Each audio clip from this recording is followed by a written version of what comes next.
Hi Fast Track Property friends, Darren here. This is the second part of the Budget 2022. In this video, I'll be talking about the increase of both the GST and the Basic Retirement Sum. What the changes are, its possible impacts, and most importantly, what you can do about it. For the GST hike, this is a two-step increase from 8% in 2023 and then 9% in 2024. And if you can still remember, we had that same two-step increase back in 2003, right? They increased that to 4%, and the following year in 2024, it was at 5%. And thereafter, a short 3 years, in 2007, it was increased to 7%.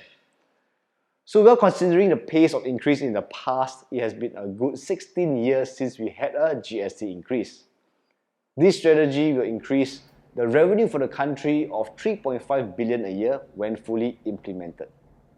And the second, our CPF Basic Retirement Sum. This will be raised by 3.5% per year for the years 2023 to 2007. Let's first understand what is this Basic Retirement Sum. The Basic Retirement Sum, or in short the BRS, they provide CPF members with monthly payouts to cover basic living expenses in retirement. The BRS is adjusted gradually so that payouts remain sufficient for basic living expenses for future cohort of members. Right. So now let's take a look at the Basic Retirement Sum. Now this Basic Retirement Sum is for this year, 2022, and this is where if you actually turn 55, and this is the amount you have to set aside, 96,000. Alright, and this is only allowable if you have a property that you can pledge the difference for the full retirement sum. Alright, and do note that there is a requirement. It has to at least last you till age 95 years old. Okay, and if you fulfill that, your monthly payout for life would actually be between $790 to $850 a month. Yep. The full retirement sum, which is basically 2 times the basic retirement sum, right, stands at 192. Right, and this will be the payout you will get between 1470 to 1570. And lastly, you have something called the enhanced retirement sum. This is 3 times the basic retirement sum, and you receive for life 2140 to $2,300 a month. Okay. Now, so basically, I got curious and I wanted to know when they announced this change, right? What was the percentage increase over the years? And I put this data out. This was started in 2010. It started with 61,500 for the BRS, and then the full retirement sum obviously is 2 times the amount, right? So you can see that this amount jumped from 10 to 2011 was a 6.5%, and then from 2011 to 2012, a 6.11%. The only time they didn't change was for a single year, that was in 2016. It's the same amount back in 2015.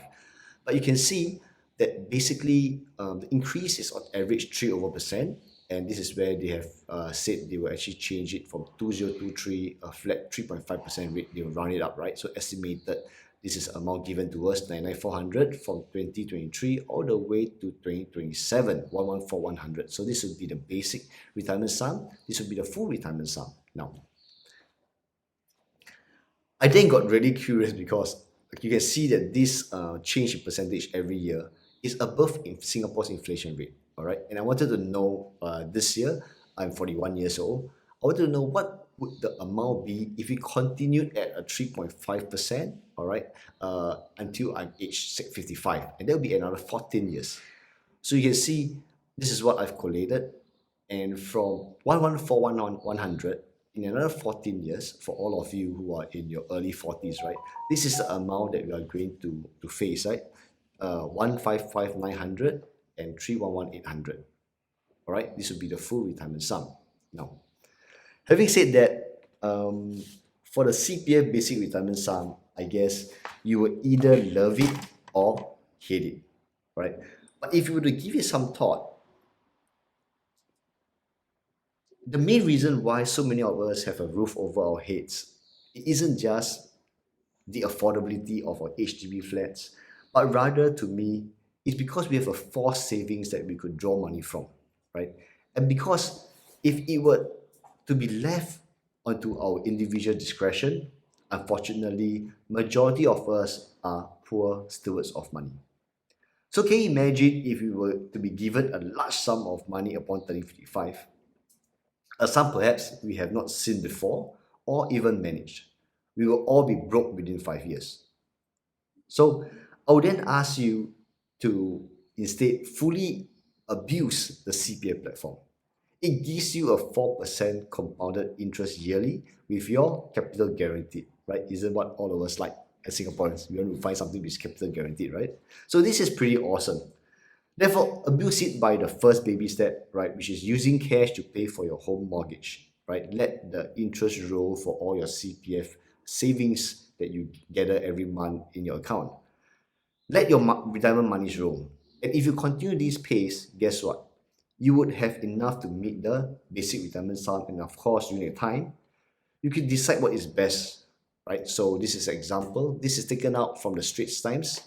This is what it will be from 2023 all the way to 2027, right? This is the BRS, now the full retirement sum and the enhanced retirement sum. You could choose at a time if, for example, you have in your IA account 228,200 and you have a property, you can pledge the difference using a BRS and you can draw out the difference. All right, and you can leave the rest, and at this amount, if you're happy with that at age 65, you can ask yourself, is this sufficient for you, right? But if you felt that no, you want to keep the full retirement sum in your account, and if you still have a property and you do want to use that to pledge the other half, you have the choice to do that also, okay? And at the time, age 65, you would be able to draw 1840 in 2027, right? So if you set in your mind, right, if you set your CPF as a bonus platform, right,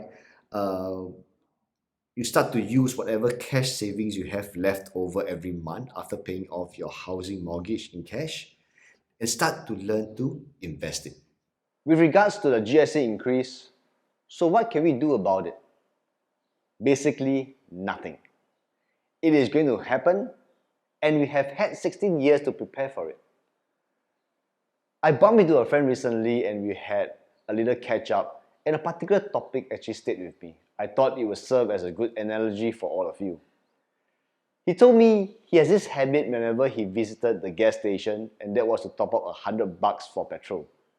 And recently, week after week, he notices that the fuel gauge gap keeps widening. And that, my friends, is inflation. It doesn't matter how they market it or how they justify it, okay?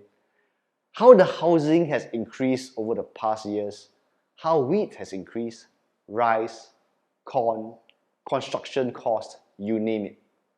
Can we change it? We can't. But one thing for sure will happen. We will all survive from this. From all the past crises we have faced, our grandparents survived, our parents survived, and so will we. But how comfortable each of us live in the aftermath of the crisis, that's the difference. For me, in my younger days, I realized that learning to invest is the answer. Baby steps.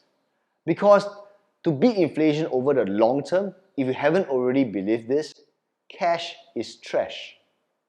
Let me repeat this. Cash is trash.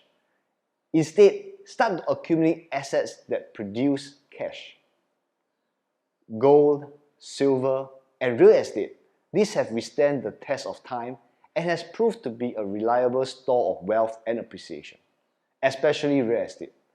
So if you haven't already, do give it some thought.